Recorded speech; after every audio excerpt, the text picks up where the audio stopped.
කටුවන නගරයට පුරාවිද්‍යාත්මක වටිනාකමක් තියෙන බලකොටුවක් බලන්න තමයි අද යන්නේ. අපි ගිහිල්ලා බලමු යාළුවනේ. අපි ආව යාළුවනේ කටුවන බලකොටුවට යන්නේ මෙතනින් තමයි. මෙතන තියෙන කටුවන ප්‍රාදේශීය ලේකම් කාර්යාලය. මෙතෙන්ට එන කෙනෙකුට මාතරින් ආවොත් මිද්දනී බස් එකක ඇවිල්ලා කටුවන නගරේ බහින්න ඕන. ඇඹිලි පිටියෙන් ආවොත් යාළුවනේ වලස්මුල බස් එකක ඇවිල්ලා කටුවන නගරේ බහින්න ඕන. මෙතන යාළුවනේ ප්‍රාදේශීය ලේකම් කාර්යාලයට යන පාර තමයි මේ තියෙන්නේ. මෙතන රට අභ්‍යන්තරයේ තියෙන එකම බලකොටුව තමයි මේ ඕලන්ද කොටුව. අපි ගිහිල්ලා බලමු යාළුවනේ මේ ප්‍රාදේශීය ලේකම් කාර්යාලේ පාර දිගේ පොඩ්ඩක් ඉස්සරහට. අපි ආව යාළුවනේ ප්‍රවේශ මාර්ගයට බලකොටුවට යන්නේ මෙතනින් තමයි. 1980 මේක පුරාවිද්‍යා ස්මාරකයක් බවට පත් කරලා තියෙනවා.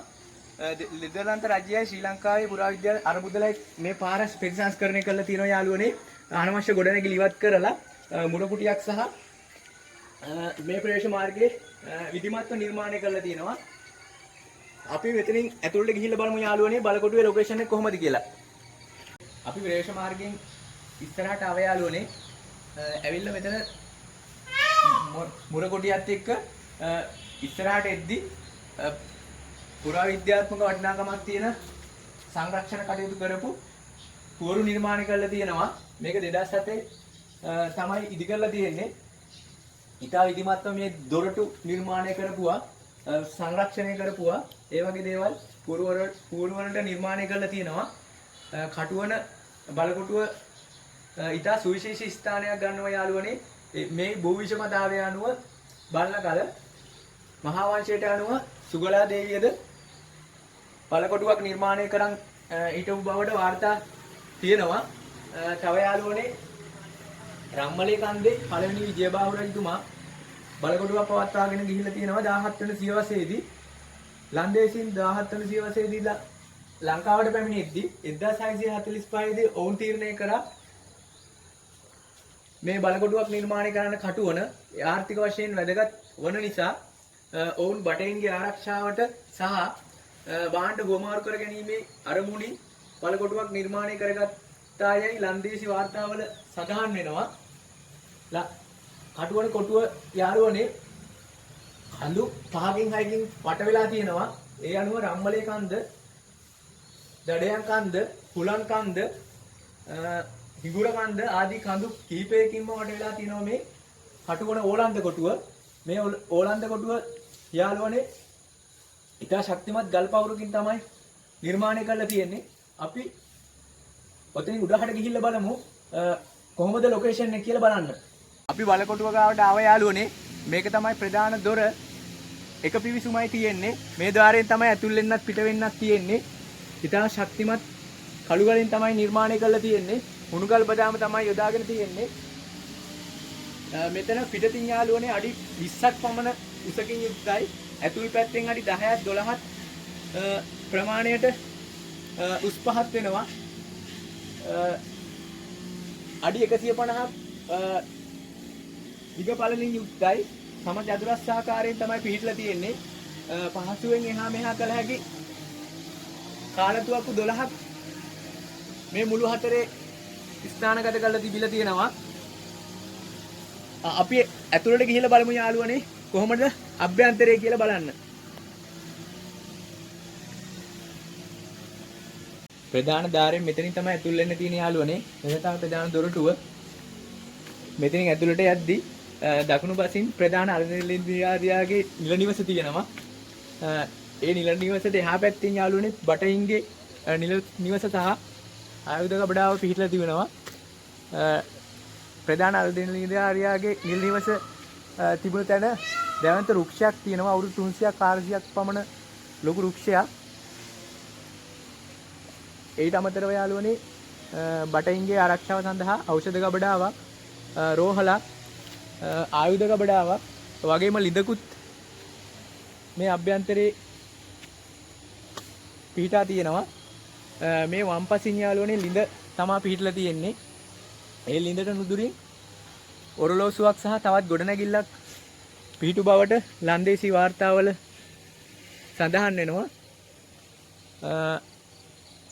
මෙතන යාළුවනේ ලිඳක් පවතිනවා. ඒ ලිඳ මාතර කොටුවට ගමනාන්තයක්ව තිබූ බවට ජනප්‍රවාදව සඳහන් වෙනවා අශ්ව කරත්තයක් පහසුවෙන් එහා මෙහා කර හැකි විශාලත් උමගකින් යුක්ත උමගක් තමයි තිබිලා තියෙන්නේ. ඒ කියන්නේ විශාල උමගක් මාතරට තමා මෙතන උපද්‍රවයක් සිද්ධ වුණොත් පලා යෑමේ අරමුණින් උමගක් නිර්මාණය කළ බවට සාධක හමු වෙලා නැහැ. නමුත් ජනප්‍රවාදයක් විතරයි. තවත් වාර්තාවලට අනුව යාළුවනේ මේ ලිඳ මෙතන ගැටුමක් ඇති වුණොත් ජල පරිහරණය සඳහා ජල අවශ්‍යතාවයට ලිඳ නිර්මාණය කර ගන්නට ඇතැයි විශ්වාසයක් පවතිනවා. ඉතින් යාළුවනේ අපි පොඩ්ඩක් ඉස්සරහට ගිහිල්ලා බලමු. ලිඳ අඩි 150ක් විතර ජඹුරයි. අපි පොඩ්ඩක් බලමු ඇතුළට ගිහිල්ලා. පඩිපෙළකුත් තියෙනවා ලිඳට යන්න.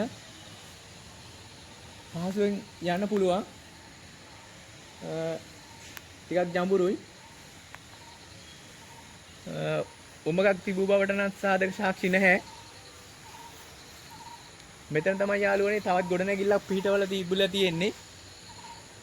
දෙමහල් ගොඩනැගිලි තමයි තිබිලා තියෙන්නේ. බටහින් 12 දෙනෙක් පමණ සිටි බවට ලන්දේසි වාර්තාවලත් සඳහන් වෙනවා. මේ හැම කෙළවරකම යාළුවනේ